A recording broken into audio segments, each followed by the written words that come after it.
Now, when faced with the overwhelming task of finding a carer and support for her husband, Louise Woollam did everything she thought was right to check the background of a private carer for him.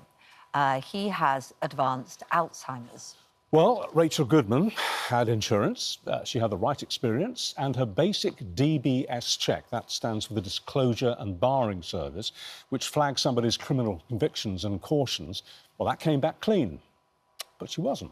She had a previous conviction, but the security check did not flag that up. So Rachel went on to steal sentimental jewellery and cash from the family home. And now Louise is calling for tougher vetting of carers under what she's describing as Richard's Law. Richard's the name of her husband, which is something that the National Association of Care and Support Workers has long pushed for. Well, Louise and the organisation's chief executive, Ms Blacklock, join us now. Thank you both very much for coming in. Louise, what a horrible story. Hello. When did you realise that this woman that you trusted to come into your home, look after your husband, be in your most intimate of surroundings, when did you begin to suspect that she wasn't quite what she seemed? Just it gradually kind of crept up. Strange things were going missing, random things like a bottle of fabric conditioner, bedding, a throw, my husband's snorkel. And it just, yeah, her behaviour just got a little bit weirder. I got a little bit more sensitive to it. And on the morning that I realised, I just had that intuition. I thought, I just need to go and move my jewellery. I don't know what on earth made me feel that. I thought, I'm just going to go and move it. I went to move it and realised somebody had already done it for me, which was... it was just the shock of it, opening boxes and realising that these items had gone. And just processing it and realising what had happened. And how soon into her employment did you reach that point? Well, she started with us mid-November, and some of the things had gone missing before Christmas, and then after Christmas, other things. And I know because a lovely Christmas gift I was given by a very dear friend. I had a lovely candle, quite beautiful, and that went missing after Christmas. So I think she was actually stealing before Christmas and after Christmas. I had a brand new gold watch, which was taken. It was too big for me. And I think it would have probably made a very nice Christmas present or whatever, but... Trust is so important. I mean, you're trusting her with the most important thing to you, in a way, your loved one. Everything I hold dear in my life. Everything you hold dear, your beloved husband.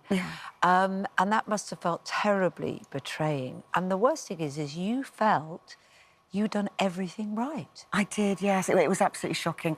The thought of her providing very intimate personal care for my husband and then rifling through my bedside drawers was just awful. But I did. I thought I'd done my due diligence. She had a clean DBS. She gave me carer's insurance and showed me her insurance to show that she could drive my husband around during her care duties. I thought I'd done everything right. I had no idea about the enhanced DBS thing. When someone gives you a DBS, I naively thought that would flag up any previous convictions, but it didn't. I'm just shocked. And in fact, police investigating the case, they couldn't understand why her previous convictions didn't show up on the DBS either. They said, no, it must be a... Can you explain why they hadn't come up? It's not very easily. It takes a lot of getting head round. It's all to do with the spent and unspent convictions and what's on the protected list, essentially. If it's not on what they call the protected list of crimes, it doesn't show up. And I have to deal with it as a provider, but I have got the ability to get an enhanced, but you can only get an enhanced DBS through like an umbrella body. You can't. I can't go. I have to go. An individual can't go. An individual can't, and even as an employer, I am not able to. I have to go to another organisation and pay that organisation who have like the ability to get an enhanced DBS. So, Liz, I mean, you and I have spoken many times before. We know that carers are extraordinary. They are undervalued on every level, and you'd agree with that, wouldn't you? There are some fantastic ones and there are some... The vast majority are angels, aren't they? And they're vital to so many homes and to our society. But when it goes wrong very badly. So what needs to change? Because better protection for the individual would also be better protection for the inverted commas good carers, wouldn't it? You know? Absolutely. What's your advice? So we have been... So in Scotland, Ireland and Wales, there is carers, care professionals, have to be registered legally. I say there's a caveat.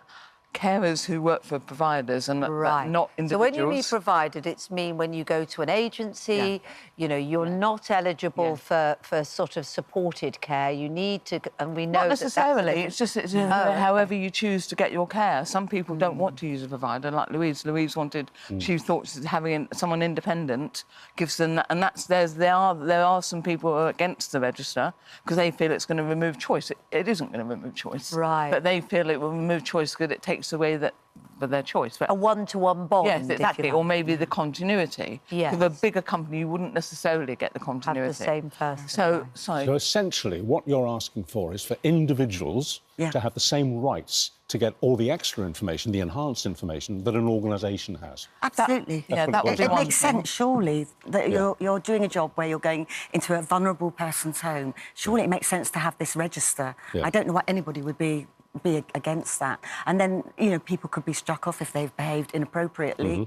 Other carers I had, again, I was paying them to do care visits and stay overnight, and then I found out they weren't staying. You know, if that had been, you know, I could have reported that back somewhere, and they shouldn't be. Did you confront this woman?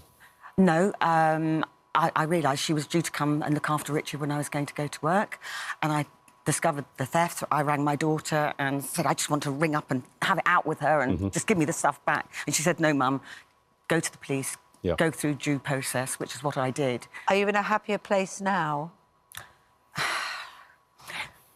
In some ways, I'm very glad that this is being highlighted. That really helps me. And something good can come out of this, that will really cushion the blow of losing my husband. And have you got good care now? Yes, Richard is sadly in a home, and I regret that. I wish I could have kept him at home longer, but I just couldn't trust anybody else in our home. In advance of a change in the rules, what would you advise people to do? So basically, we would like to get the register that we've started as a voluntary register.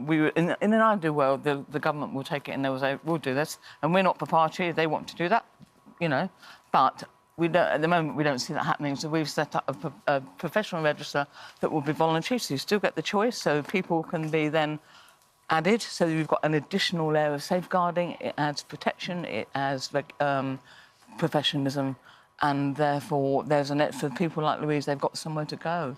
That's the thing. When you're looking for care, there's nowhere to go to seek that care. Exactly. That's the problem. Can I give you the government's position on it before we come back to your position? A Department of Health and Social Care has said, a spokesperson has said, care workers play a vital role and pays tribute to care workers. They say those looking to hire carers should hire them through legitimate agencies which can be checked through the Care Quality Commission. And they've launched an independent commission into adult social care as part of their first steps towards building a national care service. I guess what you're both highlighting is that while that takes place, there's a gap. Absolutely, absolutely. But I couldn't. I went to agencies. I tried agencies. Right. The first carers I had, well, they'd been given to me on list by the GP. But I went to agencies, but they couldn't, because of my erratic working hours. They couldn't fulfil it. So you had to do it on a personal Absolutely. one-to-one. And then where do you look? There's nowhere. I asked social services, can you point me in the direction? No, we're not allowed to recommend it. Well, it's the best advice we can give at the moment is to try and go through agencies. But if you can't, you can't. But even that's not a fail-safe. No. It's such a challenge, the whole area. I'm so sorry you went through this. I understand it is you and your husband Richard's wedding anniversary tomorrow. Oh, yeah. Are you able to mark it in a special way? He won't know anything about it, but I will be marking it with him. And Good. How many years? Well, it's 10. We've been together 20, but married for 10. Well, congratulations. Yeah, thank you. Oh, I'm so sorry that you went through this, and thank you for the brilliant campaigning you continue to do as well. Yeah. Thank you.